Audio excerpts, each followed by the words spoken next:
Hi there. I'm Sabine Gideon.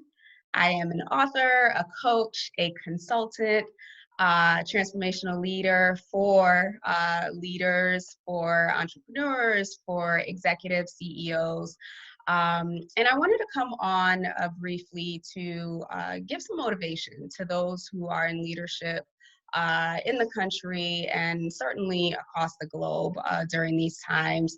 As we all know, as of the date of this recording, we are in a global pandemic, and as a nation here in the U.S., facing what is being called and what really is an unprecedented crisis. And because of all that's going on, all of the chaos, the fear, the anxiety, the ambiguity, externally, as I've been working with leaders across the board, I'm starting to notice that a lot of that negativity, that fear, that anxiety is starting to seep into them internally, mentally, emotionally.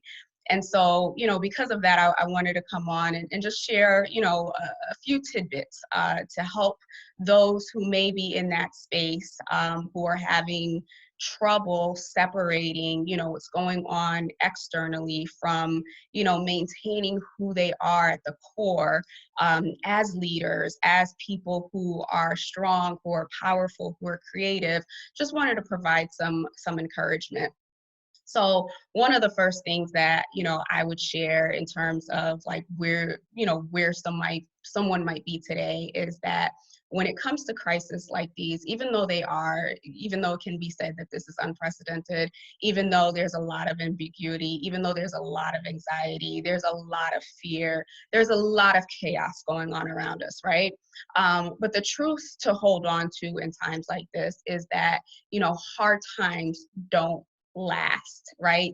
There is an end to this. Um, and it might sound very simple, it might sound whatever, but the point is, I think people are starting to forget that, right? Believe that hard times end. And the reason why I wanted to share that specifically is because when we go through difficult times, when we go through difficult seasons, it's easy when we're in there to, have that, why me? Why is this happening to me? Why is this happening to us? What did I do to cause this moment, right? And that's human of us to have those moments. But I would challenge you in this time, especially if you're feeling it, right? If you're feeling fear, if you're in a place of anxiety, if you're in a place of like just frozen because you don't know what to do, right? Take a step back. Think about your life. Think about your experiences. Think about all of the things that you've overcome, that you've dealt with, that have brought you to this place. I'll give you a personal my own example. When 9/11 happened, I was in my freshman year of high school, and to me at that time, well, for the country too, that was unprecedented. We didn't know how to deal with that. Never had we, had someone come into our own space and do what was done. And for a very long time, people were in a place of shock. People were in a place of vulnerability. People were in a place of fear. They were in a place of anxiety.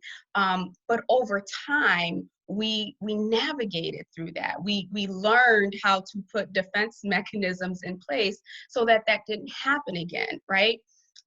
Next, I guess, unprecedented to me at least, situation was the 2008, 2009, 2010 recession, right? Again, that was unprecedented for me.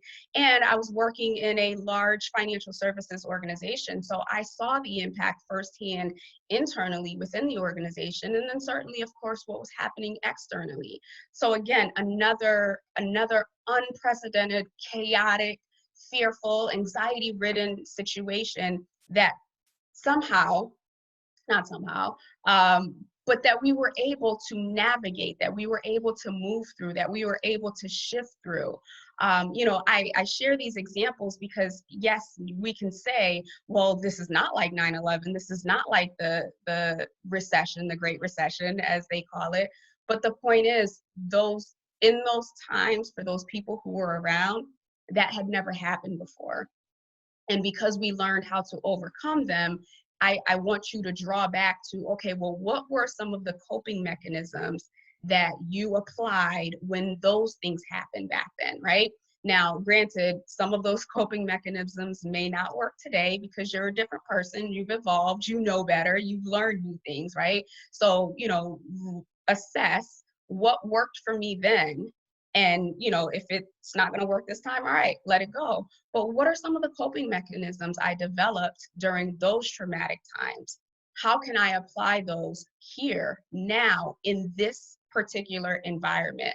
Oftentimes I tell people that, the things that we go through aren't for us, they're for other people. But also, too, I do believe that when we go through challenges, when we go through hard times, when we go through trials, they're building up muscles in us so that when we go through the next thing or the next challenge or the next trial or unexpected thing, we now have built the muscle to know how to navigate it. We may not have all the answers. We may not have complete clarity on exactly what steps to take, but we know just enough to know, okay, you know what? I've been here before, or a variation of this. And when I did this, it worked out this way. So let me try to use that and navigate it through that, right? That's what leadership is about, right? That's what, leading courageously, leading confidently is about. It's not about having all the answers. It's not about knowing everything. It's not about being able to see into the future and predict everything that's going to happen. That's not courageous leadership. That's not confident leadership. What confident and courageous leadership is saying, okay, you know what? This is new to me. I've never been here before. And you know what? To be honest, I might be a little bit scared because I don't know what the end result is. But what I do know is the last time I faced a hard situation, I did this, this, and this, and I made it through. So this time around, I don't know if it's going to work, but it worked last time. I'm going to at least try it this time. I'm going to put away my fear. I'm going to put away my anxiety. I'm going to put away, whatever else I've been consuming or being fed by TV, news, media, social media, and all that other stuff. And I'm going to stand in the power of who I am and what I've learned throughout my lifetime. So again, I just wanted to share that as encouragement for the leadership out here in companies, large and small, teachers, educators, everyone who is trying to navigate, what all of this means, to the extent that you can, right? Take that time. We have it now. We can't go anywhere. So take that time and really assess, okay, what am I consuming? And is what I'm consuming building my faith, or is it building my fear? And then also too, from outside of what I'm consuming, what do I know to be true? What have I done in the past that has worked and helped me overcome difficult and challenging situations? Again, my name is Sabine Gideon. I'm a transformational coach, consultant, leader, and author. Feel free to reach out to me if you have any questions, if this resonates with you, if you have other thoughts that you want to add to this, feel free to add it in the comments. I would love to hear it. And feel free to connect with me if we're not already connected, either on LinkedIn or on my website at SabineGideon.com. Thank you, and until next time.